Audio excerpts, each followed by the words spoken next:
What about this resume? He has won in Super League before, no problem.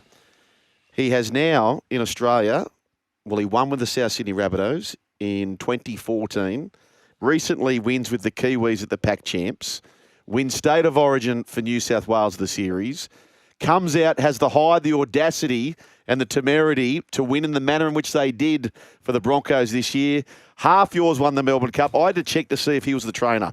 Michael Maguire joins us on the run home with Joel and Fletch. G'day, Madge. G'day, boys. How are you? Good.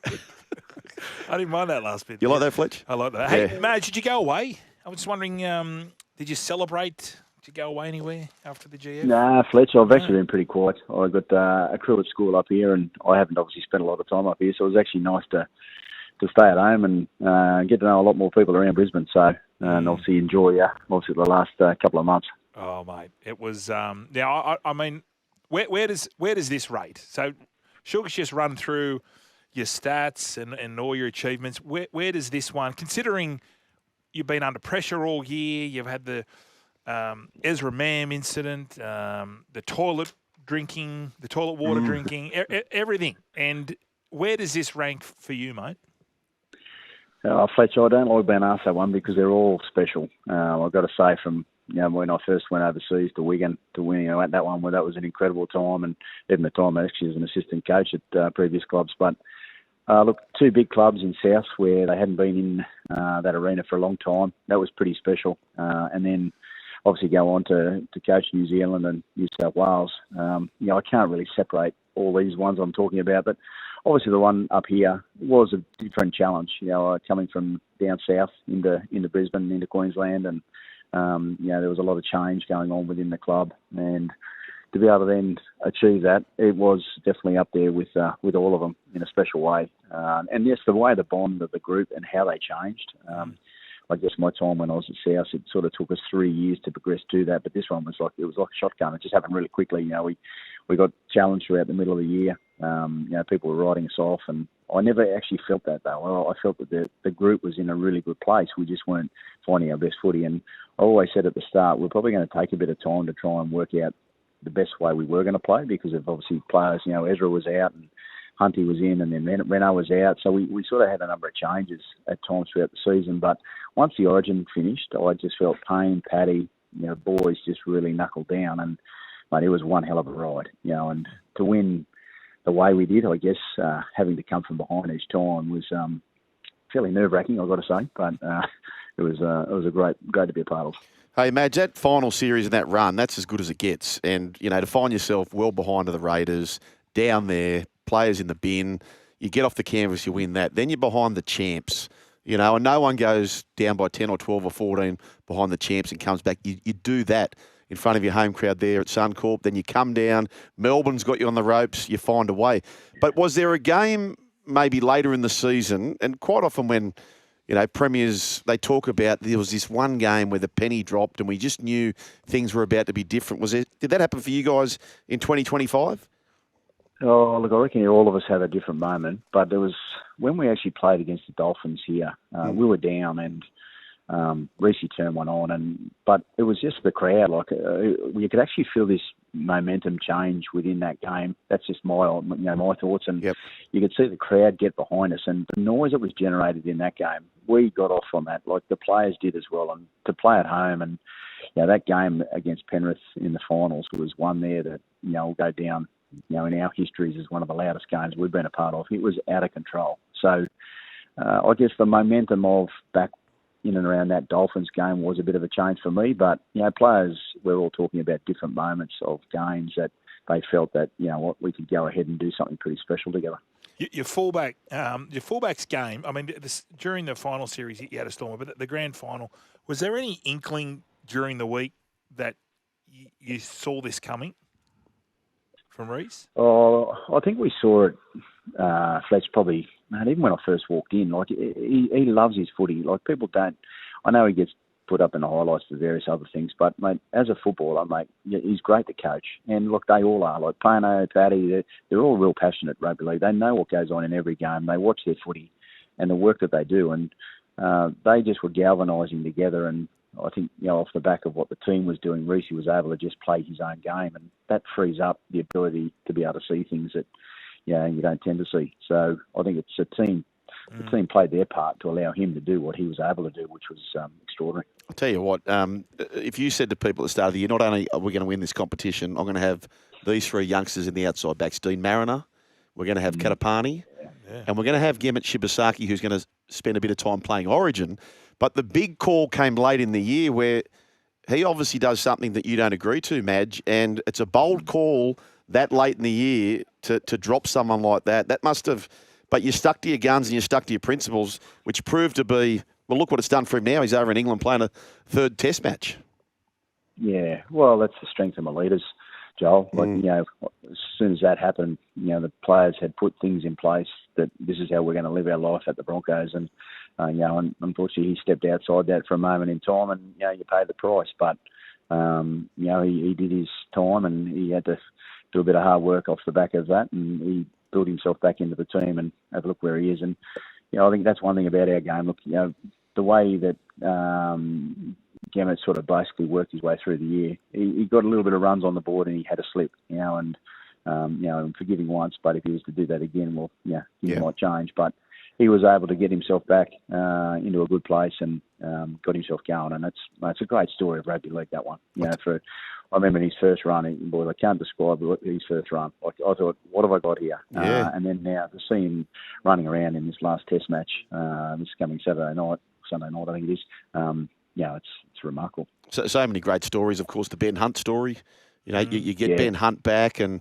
kicking the goal from the sideline. That was a special moment. Well, mate, the Renault I was going to talk about, because I've said to Fletch so often, everyone, well, he wouldn't get bagged, but the miss against Penrith, you know what, if you go and watch that kick back, he actually hits it perfect, which means he handled the pressure. When that ball does that reverse curve, it means you've hit it perfect. He just didn't aim it where he probably should have done. And as soon as you scored that try, I'm thinking, please, Renault, take the kick. And he marches over, and my hairs are standing up thinking about it, Madge. That was, you just knew he was going to bang that over. Yeah, well, I've watched Renault at the age of 18 kicking those goals from way back in South State. So to see him stand up, and I'm like you, Jolie, as soon as that came about, I knew Renault was going to go after it. He chases those moments, and it's nice to see that he could redeem himself from one kick to another in a special time. So now, Madge, it starts all again. Are you back at training yet? Yeah, mate. Yeah, we were back on Monday, wow. So we're back into it. So we've got a few rolling through. Obviously, the guys that played in the finals, they come back respectively over their breaks. But we're back into it and looking forward to what's ahead. Now, the signing of Jonah Pezet. What do you? I mean, we've never seen anything like this. I haven't. I mean, I was away, and then all of a sudden, this break. He's going to have a bridging year at the Eels. What do you see in Jonah?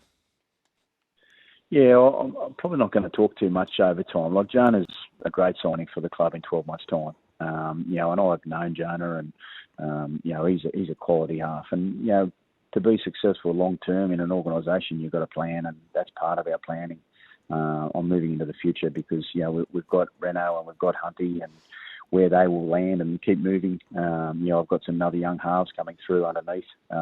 But Jonah's going to add to the story of the Broncos. And fortunately, the club's in a good place at the moment, and Jonah sees that it's a progressive club that wants to move forward and build success. So in 12 months' time, we'll bring him into the organisation. But at the moment, we've obviously got real good depth within our squad. And the one thing I'm really looking forward to is that we're pretty stable in the way we're rolling at the moment, and there's so much more within this group. I'll go back to various stats, and Joel, I know you and I talk about where we are in certain things in our game. We've got so much more of an improvement in us. So that's the exciting part, I suppose, for a coach, and knowing that you've got 16 others now who are chasing what we currently have. So it's important to get our heads back together when the time's right, and off we go again. And we've got the World Club Challenge coming up, which is exciting. I think it's a really important part for our game. After being a coach over in England and having a great time there, it's going to help the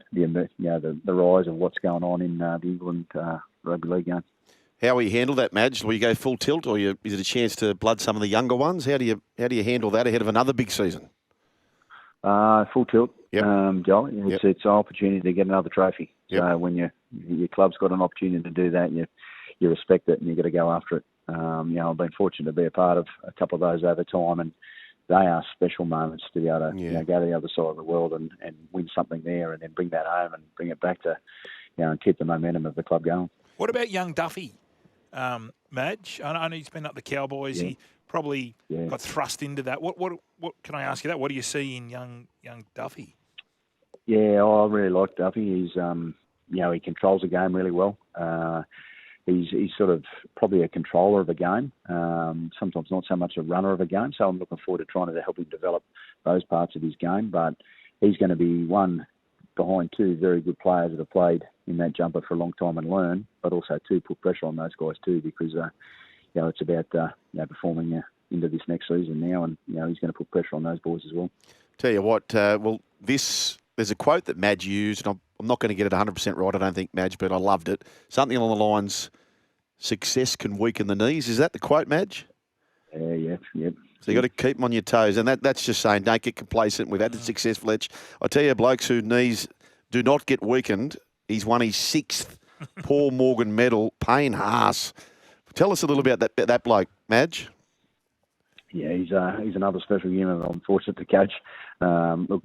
He's won before he even starts a game of footy, Payne, with his path to get to where he's got to at the moment. But he's an incredible player. I mean, when I'd say athlete, really, for a big bloke to move the way he does, and what I've seen in Payne, especially in the last 12 months, is just his leadership and his growth. He's obviously, you move through life and you mature, but that's one thing that I've seen in a big way for Payne, especially the last 6 months. He's really changed and pushed the limits to progress himself off the field, in and around the team. So that to me is where he's going to get better and better as he keeps moving forward.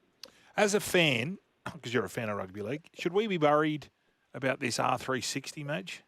Do you think it's fair? Do you think it's fair income? I don't know, mate.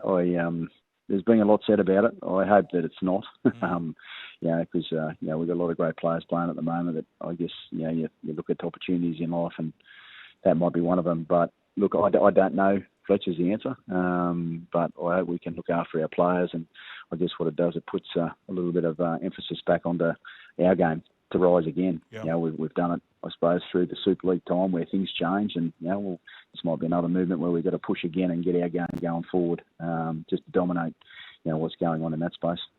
Hey, Madge, all the best with what you've got coming up. An amazing season. You've got an amazing career already, and it continues. We really appreciate your time, mate, particularly in this off-season. The World Club Challenge, it's been announced. Of course, the Pac Champs has been on. Having been part of all that, the Kiwis are looking to win another one of those. From a coach's point of view, and it's hard not coaching him, but the Eli Katoa situation, did you have any views there, Madge? Yeah, we definitely got to look at it and make sure that doesn't happen. It's a circumstance, that I'm not a part of what happened, so you don't know the ins and outs. But we definitely got to make sure that we look after that space. Mate, the space that you're in at the moment, head coach of the Broncos, it's been quite remarkable, and they're very, very happy to have you. No doubt about that. Thanks so much, Madge. We appreciate your time. Brilliant, boys. Thanks. See you, Madge. Thanks, mate.